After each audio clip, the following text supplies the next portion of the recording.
Colombia está redefiniendo su tablero político. La izquierda se consolida como la primera fuerza del país. En las elecciones legislativas de este domingo, el pacto histórico, la formación del presidente Gustavo Petro, ha conseguido la mayor bancada del Senado y la primera posición en circunscripciones regionales de la Cámara de Representantes, como la de Bogotá. Pero lejos de mayorías absolutas, el Congreso queda fragmentado y polarizado. La formación de derechas del exmandatario Álvaro Uribe se sitúa en segunda posición, mientras los partidos tradicionales como el liberal o el conservador volverán a jugar un rol clave para otorgar mayorías al oficialismo o a la oposición. Sin embargo, el legislativo no quedó del todo definido este domingo, y es que en Colombia se reserva un puesto de senador y uno de representante para el binomio que quede en segundo lugar en las elecciones a la presidencia y a la vicepresidencia. Una carrera que se redefinió con las primarias de este domingo y que arranca justo ahora. Un gobierno para servir, para garantizar la justicia social y para construir la equidad, que es la base de la verdadera paz y de la democracia. Al presidente Gustavo Petro Urrego, nuestro reconocimiento y gratitud por su defensa consecuente del pueblo colombiano y de sus derechos. La paz total no ha sido sino la claudicación del Estado de Derecho ante los violentos, el abandono de la ciudadanía para complacer el imperio de los narcotraficantes. Por eso vamos a acabar con la paz total para imponer la seguridad total. Bien, ante este panorama en el debate de France 24 nos preguntamos en esta ocasión cómo se explican estos resultados legislativos con este Congreso, qué certezas tiene el país, sea quien sea el próximo gobierno, qué escenarios se abren de cara a las presidenciales de mayo y junio. Bien, para el debate contamos con Alejandro Mantilla, él es profesor de la Universidad Nacional y jefe de la Oficina de Relaciones Interinstitucionales de la Universidad Pedagógica. También nos acompaña Demar Córdoba, disculpen, él es abogado y director de la Escuela Libertad. Muchísimas gracias a ambos por aceptar esta invitación al debate de France 24.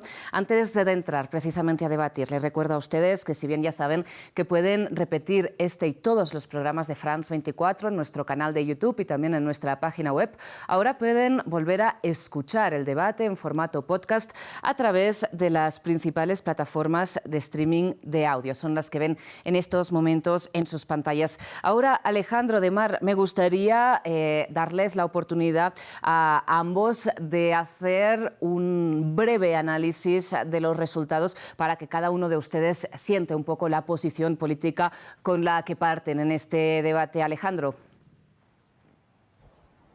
Bueno, muchas gracias por la invitación.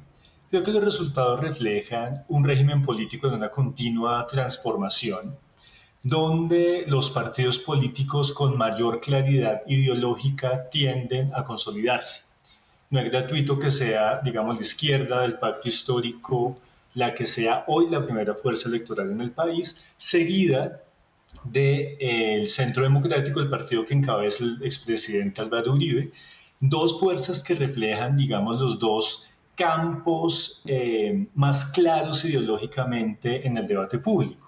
Una fuerza de izquierda alineada con el actual gobierno y una fuerza de oposición muy en el marco, digamos, de las tendencias contemporáneas de la derecha en América Latina y el mundo, que ya ha tenido varias veces además el gobierno en Colombia.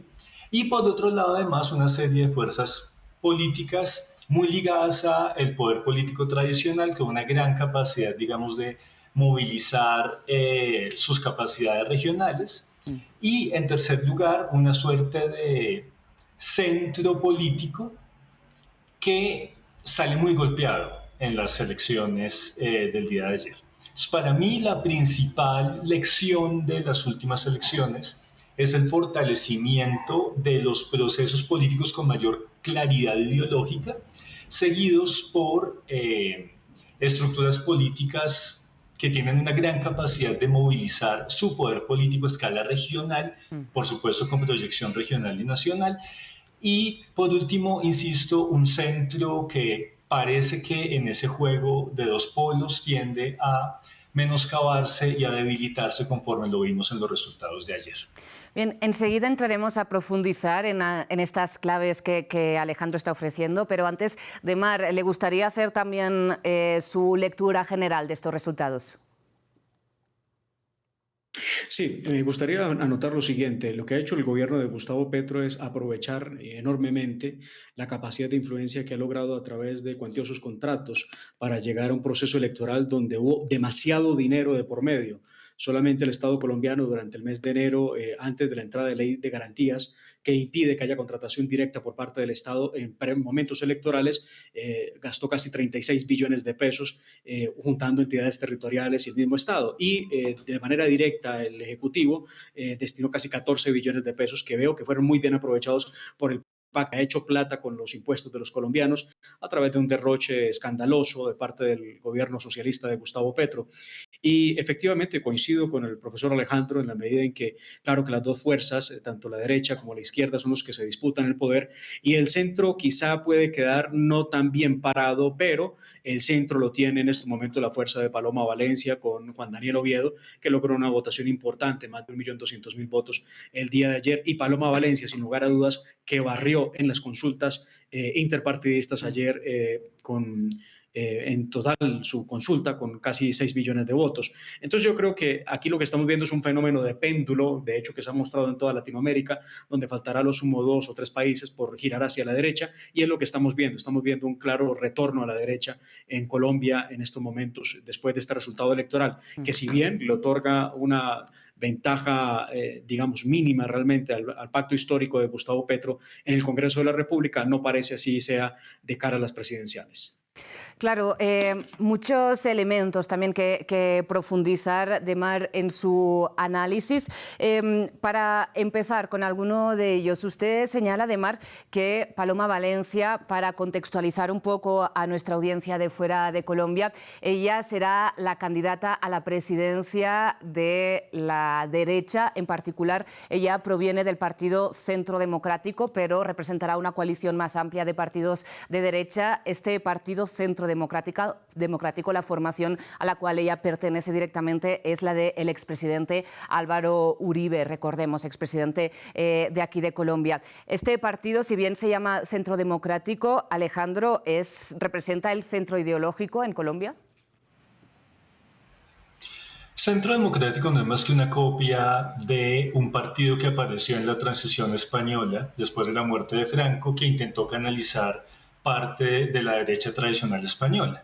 Entiendo que fue una idea de José Obdulio Gaviria, quien, simpatizante de esta derecha ibérica, copió el nombre de ese partido que en su momento, si no recuerdo mal, estaba presidido por el expresidente de gobierno Adolfo Suárez. Entonces, no, en Colombia el Centro Democrático representa el ideario de Álvaro Uribe Vélez, un ideario enteramente ligado a composiciones de derecha y que hoy representa una especie de mezcla entre la derecha tradicional colombiana, muy ligada al poder político tradicional, al poder de los grandes latifundistas, con las expresiones más recientes de la derecha libertariana, del discurso de un discurso a mi juicio superficial sobre la libertad, y que en ese orden es una especie de partido atrapado todo de la derecha, es decir, la derecha criolla del poder político tradicional más las nuevas corrientes de la derecha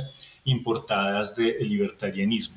Entonces, en ese marco, el Centro Democrático representa junto al Partido Salvación Nacional los sectores más a la derecha en Colombia, y en ese orden se intenta sintonizar tanto con el poder republicano de Miami como lo que hoy representa el gobierno de Donald Trump, y por supuesto en algunas vertientes lo que representa el gobierno argentino o el de El Salvador. Entonces, Centro Democrático, insisto, no es más que una copia de un partido de derecha de España de muy corta duración, y representa la derecha tradicional colombiana con nuevas expresiones de la derecha continental.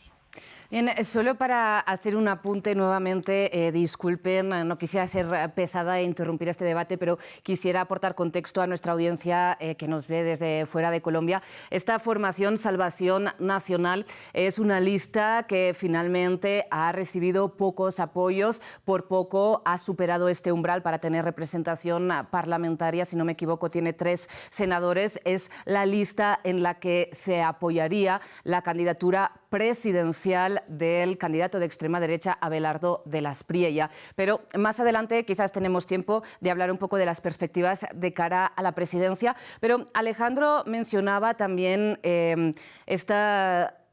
estos partidos tradicionales de Colombia que ahora han quedado fuera de los focos, digamos, de protagonismo, ¿no? Hablemos del Partido Liberal y del Partido Conservador, que históricamente han gobernado este país y que mantienen en torno a un 10% respectivamente, ¿no?, de presencia en el legislativo, pero hemos visto como en esta legislatura de Gustavo Petro, sin mucha disciplina de partido, a veces han apoyado una reforma, algunos de sus representantes, algunos de sus senadores. ¿Cómo poder explicar a nuestra audiencia, insisto, fuera de este país, qué rol juegan a día de hoy estas formaciones de Mar? Quisiera empezar por hacer un apunte en respuesta a lo que ha dicho el profesor Alejandro. Decir que el Partido Centro Democrático y que el Partido Salvación Nacional son copias de la derecha española demuestra más desconocimiento que análisis, y lo digo con todo respeto. Cada país tiene sus propias dinámicas de contexto político, social y económico que le da precisamente una puntada a lo que tiene que ser la política interna. En Colombia los movimientos surgen de realidades muy específicas, como el conflicto armado, la lucha contra el narcotráfico, la defensa de la seguridad, la institucionalidad y la libertad económica en un eterno conflicto que ha habido entre la extrema izquierda alimentada por el narcotráfico muchas veces y apalancada en la internacional socialista y la internacional comunista. En cambio, la derecha española responde a una historia distinta, marcada por transición democrática, el debate territorial y otros factores que son propios de España, por lo que no sería capaz de reducir el debate a simplemente que es una vulgar copia del modelo español. Que compartan principios generales como es apenas normal, no significa que sea una copia, como la defensa de la libertad individual, la economía de mercado o la institucionalidad. Eso no significa que sean copias, simplemente hay unas ideas que hacen parte de una tradición política occidental que existe en muchos países, como bien lo mencionó, el caso de la Argentina, por ejemplo, y de todo lo que se está haciendo hacia el lado de la derecha por parte de los republicanos en los Estados Unidos. Entonces, reducir todo a copias es simplificar el debate cuando realmente es mucho más complejo. Pero lo que tenemos aquí es una fuerza, de hecho, después de esta consulta interpartidista del día de ayer, que empieza a tornarse muy interesante, porque usted va a tener allí a Abelardo de la Espriella, a Paloma Valencia y a Juan Daniel Oviedo. Y perfectamente tiene usted una derecha, una centroderecha y un centro. Y pues una izquierda que terminó muy mal parada ayer después de las elecciones en cuanto a candidatos presidenciales, porque solamente queda con Iván Cepeda, que viene siendo el heredero de Gustavo Petro de cara a estos comicios, con la maquinaria, porque es que tienen toda la maquinaria del Estado. Ya he dicho cuántos contratos han entregado a dedo, 14 billones de pesos no son cualquier cosa, sobre todo en momentos en que estamos pasando dificultades económicas en el país. De Mar, bueno, Alejandro, no sé si quiere responder a este comentario y después de Mar seguimos explicando un poco el funcionamiento del sistema de partidos de Colombia. Alejandro, adelante. Sí, quisiera hacer 2 interpelaciones. La primera, es muy difícil comprobar con buena evidencia empírica, si tenemos algo de seriedad en la investigación, que todos los contratos que han firmado diversas instituciones del Estado, que no son solamente gubernamentales, tienen alineación con posiciones cercanas al gobierno actual. Los que trabajamos en el Estado colombiano y los que sabemos cómo funciona el Estado colombiano, sabemos que contratistas hay de múltiples posiciones políticas, de múltiples labores, y ese razonamiento causal que plantea que hay un nexo necesario entre la firma de contratos con las preferencias políticas, creo que no se soporta ninguna evidencia y es un razonamiento ligero. Por otro lado, es muy importante también anotar, yo lo dije muy claramente, tal vez Dimar estaba distraído, Yo no dije que el Centro Democrático fuera una copia de la derecha española, dije que el nombre viene de la derecha española e insistí que el Centro Democrático es una mezcla de la derecha tradicional colombiana, lo dije varias veces, con elementos de una derecha contemporánea que tiene claramente un proyecto transnacional. Y son dos precisiones históricas importantes. La Internacional Comunista, querido Dimar, desapareció en 1945. Hoy no existe una organización que se llame así, porque desapareció en 1945. Y la Internacional Socialista es una agrupación de partidos socialdemócratas y, entre otras cosas, el partido que por Colombia pertenece a la Internacional Socialista es el Partido Liberal. Entonces yo creo que hay que apostarle a los matices y al rigor para que podamos tener una mejor conversación. Ahora, quiero insistir en algo. Me parece que hay que leer esta jornada electoral como una reconfiguración del mapa político y en ese orden insistir en que las discusiones ideológicas importan en ese marco, siempre y cuando se hagan, por supuesto, con el fortalecimiento de la democracia deliberativa y ojalá con mayor capacidad de respeto por el otro, tanto en los debates parlamentarios como en los debates cotidianos en general. Solo esas precisiones. Muchas gracias. Bien, sigamos analizando un poco cómo queda este, digamos, escenario legislativo. Miren, les propongo que nos centremos en el Senado como dato en Colombia.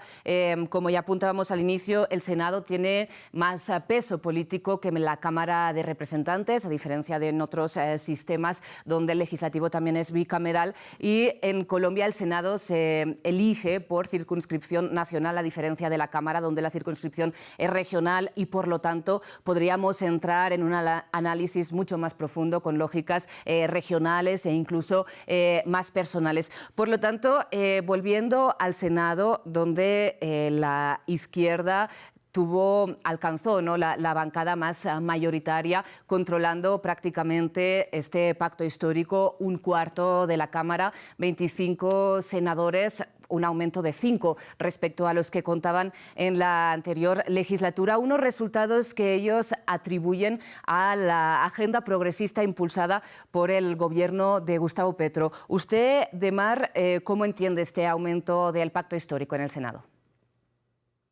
Bueno, aumento que no es un aumento, porque el pacto histórico que se servía de las curules de las FARC, del grupo terrorista que se desmovilizó en parte, porque nunca se desmovilizó, hay 4 grupos guerrilleros de las FARC hoy en Colombia, se servían de esas curules precisamente y hoy ya no están porque, pues por fortuna, solamente tenían un periodo de dos oportunidades de 8 años para haber estado en el Congreso de la República y han salido, y lo que han hecho ahora mismo es elegir 5 curules más que no pertenecen a las FARC, que las han perdido, pero dejan una fuerza que es exactamente la misma en mi consideración. Yo no veo que haya un avance a pesar de toda la maquinaria del Estado, a pesar de todos los contratos. Profesor Alejandro, hay unos informes de la Contraloría que no me los invento yo, no los hago yo, que indican que por fuera de la ley de garantías se contrataron más de 2 billones de pesos por parte del Ejecutivo colombiano, y eso no hay que buscar un forense para que lo determine. Así que sí, hubo mucho dinero en las elecciones y eso influye mucho, pero lo que llama la atención es que todo esto arrancó con una narrativa peligrosísima por parte de Gustavo Petro, que venía insistiendo en que aquí iba a haber trampa y que iban a hacer jugadas para alterar el algoritmo y para ponerle trampa al mismo sistema electoral, y resultó que nada de eso fue cierto. Parecía que tenía más temor Gustavo Petro de perder las elecciones para el Congreso de la República que ganarlas, y por eso mismo tendía ese manto de duda. Lo que tenemos es una fuerza que no es mayoritaria, que no es decisiva. El pacto histórico con esas 25 curules tendrá en adelante, en este nuevo cuatrienio, que entrar a negociar con el gobierno que llegue de turno, que muy seguramente sea un gobierno de derechas, si hacemos caso a esa tendencia del péndulo político. Claro, precisamente ahí está un poco la clave de lo que se jugaba en estas legislativas, ¿no? Precisamente se ha evidenciado en esta legislatura que va a terminar ya en los próximos meses, ha sido la importancia del Congreso para apoyar un gobierno con una agenda rupturista, ¿no?, como ha sido la de Gustavo Petro, que, tal y como ustedes señalaban, ha sido el único gobierno de izquierda en la historia prácticamente reciente de Colombia. Sin embargo, esta importancia del legislativo no se ha traducido en un gran aumento de la participación, pero lo que espera el pacto histórico es eventualmente que su ampliación de la presencia en el Congreso facilite una gobernabilidad del continuismo, ¿no?, al frente de Iván Cepeda. ¿Sería esto posible con los resultados que han alcanzado, Alejandro? Bueno, en primer lugar, una corrección a lo que dice Dimar. No es cierto que el pacto crezca en razón de las curules que tenían las antiguas FARC, que es hoy es un partido político que pasa a llamarse Comunes, porque las candidaturas heredadas de Comunes se jugaron por fuera del pacto histórico y fueron derrotadas ayer. Entonces no es cierto que Comunes estuvieran en el pacto histórico, están, digamos, en otra formación política que ayer no alcanzó a llenar el umbral, así que no es cierto que haya una relación directa entre las antiguas curules de las FARC con el pacto histórico, porque, insisto, Comunes jugaba en una lista diferente. Frente a la pregunta que hace, me parece que es una pregunta muy aguda y muy difícil. ¿En qué sentido?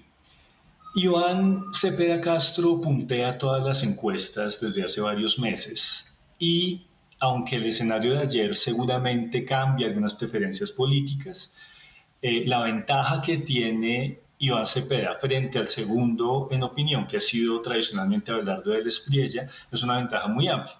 Entonces, a diferencia de Dimar, no creo que el escenario esté completamente decidido, porque más bien lo que yo veo es una constancia en un Iván Cepeda Castro que puntea las encuestas, absolutamente todas, y dos candidatos de derecha que hoy entran casi que en colisión, digo yo, y seguramente después en coalición. Ahora, frente a la pregunta concreta, aquí pueden darse varios escenarios, ¿sí? En caso de que llegue a ganar una Paloma Valencia o un Abelardo del Espriella la presidencia, tendrían como principal fuerza política al pacto histórico en la oposición, una parte del centro político y también incluso los partidos tradicionales en la oposición. Recordemos que el Partido Liberal fue oposición al gobierno de Uribe durante los 8 años. Entonces, si la derecha llegase a ganar, no tendría unas mayorías automáticas. Tendría que llegar a negociar con diversos sectores políticos. Pero si Iván Cepeda Castro llega a ganar las elecciones, e insisto en que puntea todas las encuestas, seguramente tendría que llegar a hacer lo mismo. Una generación de consensos, una generación de negociaciones políticas, como ocurre, atención, en todas las democracias. En ese marco, ¿qué ocurre o qué ocurriría eventualmente? Pues algo similar a lo que pasó con el gobierno de Gustavo Petro, ¿no? Un gobierno que llega al Ejecutivo pero que no tiene mayorías en el Congreso y se ve entonces obligado a tener algunas negociaciones políticas en el Congreso de la República y a desarrollar alguna serie de programas desde el Ejecutivo. ¿Y cómo podría lograr un eventual gobierno de Iván Cepeda unos consensos, unos acuerdos que no ha logrado Gustavo Petro? Bueno, yo tengo ahí una percepción en clave del análisis del carácter de las personas. Iván Cepeda Castro es un hombre que se ha hecho famoso en el país y que ha ganado un liderazgo político como un defensor de la paz, como un defensor de víctimas de crímenes de Estado y como un defensor de acuerdos globales, ¿sí? Me parece que en esa búsqueda de la paz Cepeda tendría un carácter menos confrontacional que el de Gustavo Petro, sin abandonar sus banderas de izquierda. En ese marco yo creo que esa diferencia de carácter entre Iván Cepeda y Gustavo Petro tal vez generaría la posibilidad de un gobierno que genere mayores puentes hacia los sectores de centro y hacia los partidos tradicionales para generar esas mayorías que necesitaría su gobierno. Y es evidente que tendría una oposición del Centro Democrático y también de Salvación Nacional.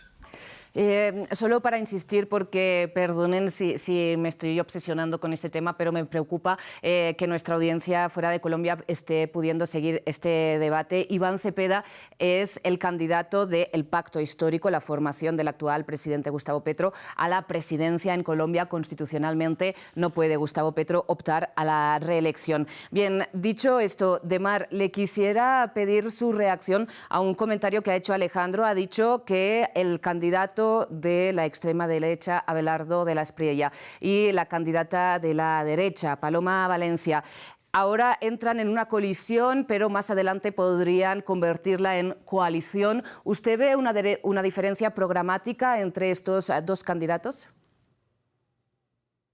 Sí, yo creo que sí. Paloma es una persona mucho más de centro frente a la postura que pueda tener Abelardo de la Espriella, y eso seguramente va a terminar en una unión, si no ahora mismo en la primera vuelta, en la segunda, porque sí existe una salida jurídica para que Abelardo de la Espriella termine adhiriendo a la campaña de Paloma Valencia. Si así fuera, yo no creo que haya suma de votos en esa coalición.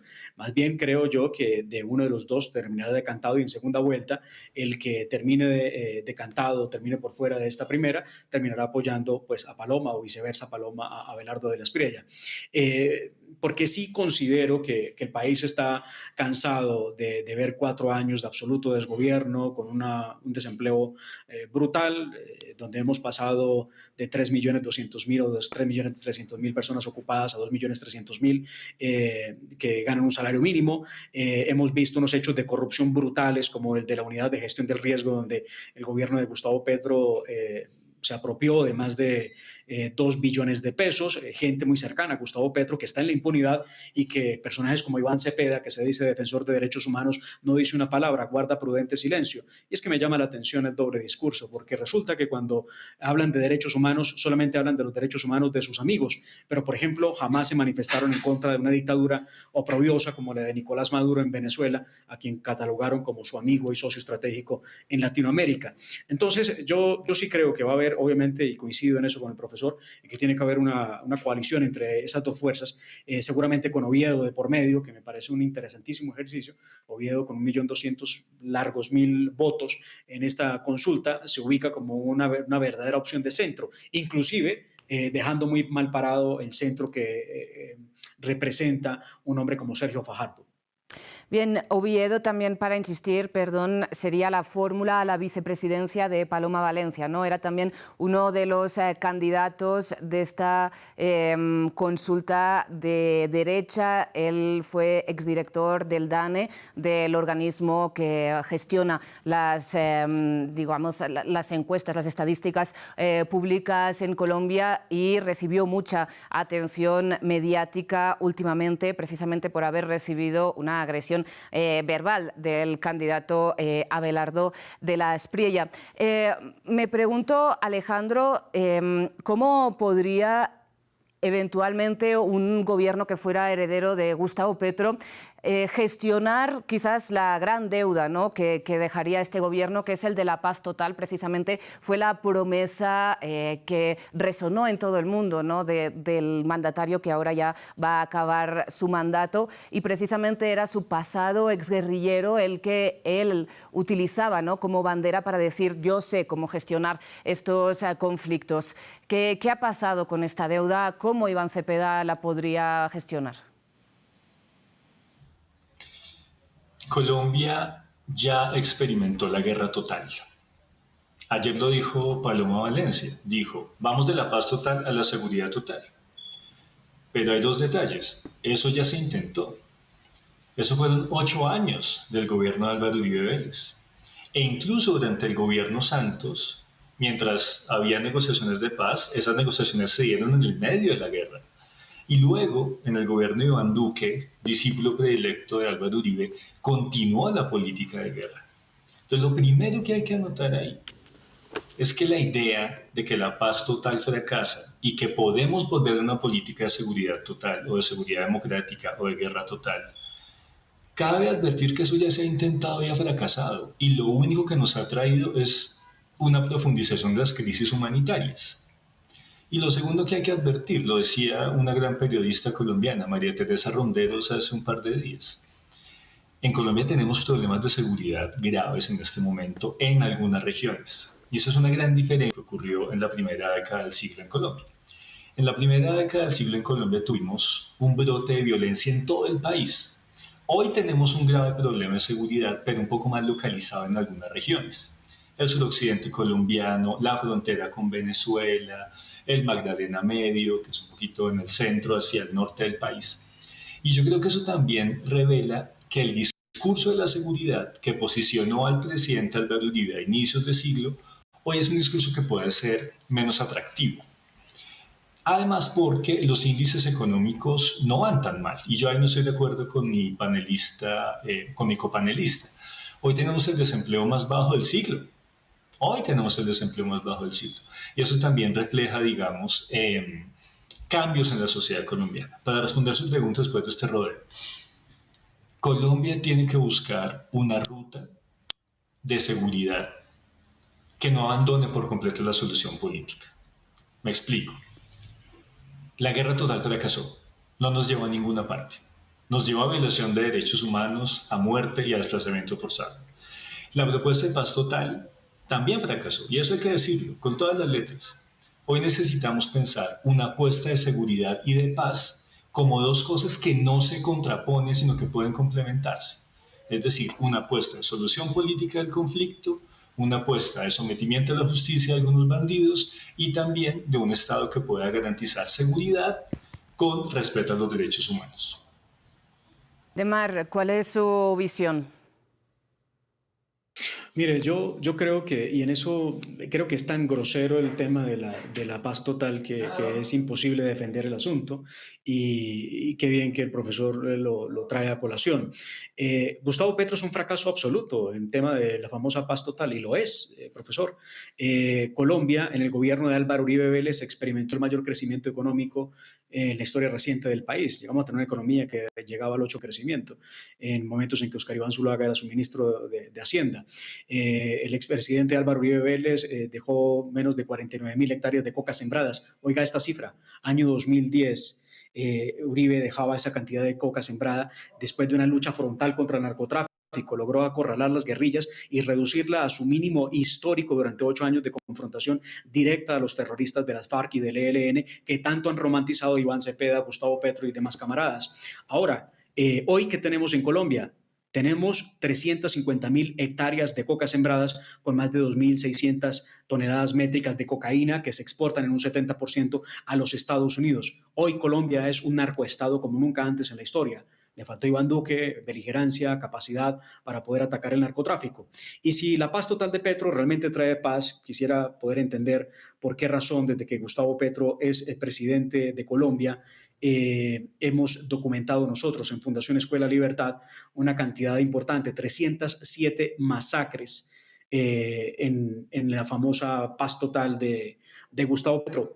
Claro que en campaña decía Gustavo Petro y sus contertulios, nos están matando y se quejaban porque mataban a la gente, pero resulta que él llegó a la presidencia y ha empeorado la situación de violencia en el país. Extorsiones, masacres, mayor narcotráfico, y es que hay una realidad que no se puede ocultar. Mientras haya narcotráfico, haya cocaína en los territorios colombianos, no hay desarrollo y tampoco hay paz. Además, hemos tomado un camino tremendamente equivocado en Colombia, sí, y es el de pretender darle indulto y amnistías a criminales de guerra y de lesa humanidad. Creo que eso no es practicable en ninguna parte del mundo. Solamente durante el año 2026 llevamos 25 masacres con más de 91 muertos, sí, y pareciera que eso se vuelve paisaje para el gobierno que prometió la paz total.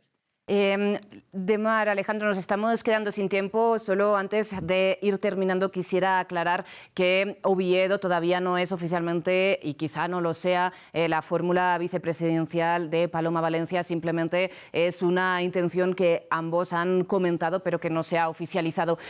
Para cerrar este debate con otro aspecto clave, es el ámbito de las políticas sociales. Demar, rápidamente, ¿cómo entiende usted que haya millones de colombianos que le reconozcan a este gobierno que por primera vez ha puesto la mirada sobre ellos, sobre las personas que viven en las regiones más apartadas de las grandes ciudades, que ganan el salario mínimo y que esté llevando adelante políticas para ampliar la mayor justicia social?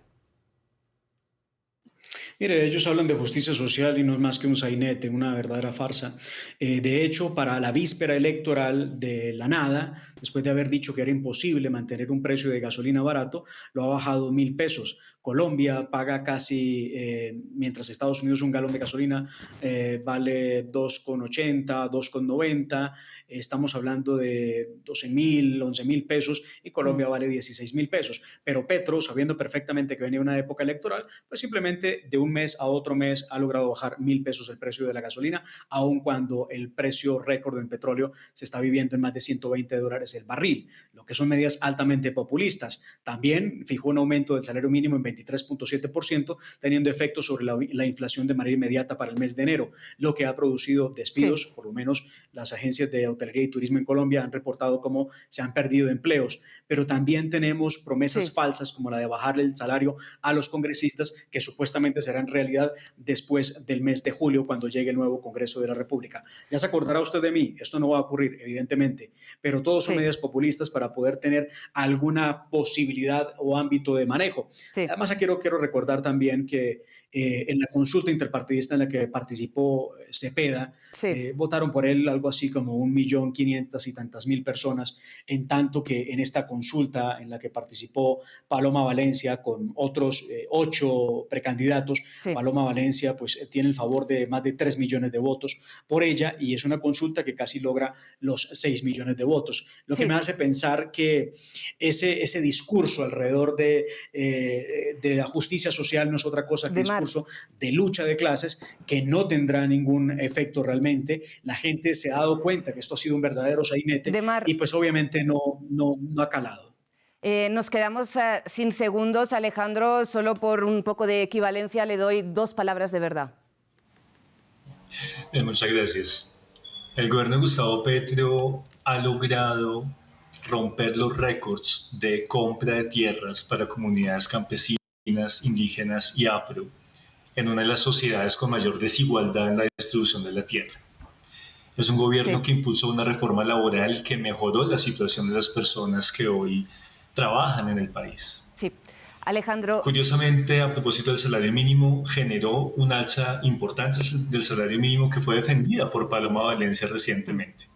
Entonces, sin duda, creo que este es un gobierno que en el marco de sociedades de izquierda le apunta a la redistribución, le apunta al reconocimiento, y esperemos que eso sea también una cuota para generar una sociedad más democrática y en paz. Pues Alejandro de Mar, tendremos tiempo para seguir discutiendo todas estas cuestiones que quedan por ver de aquí a las elecciones presidenciales. Ha sido un placer contar con ambos aquí en el debate de France 24. Antes de terminar, el agradecimiento es también, como siempre, para todo el equipo técnico y el equipo de producción que hace posible esta y todas las emisiones de France 24. A ustedes, como siempre, muchas gracias por su atención. Enseguida regresamos.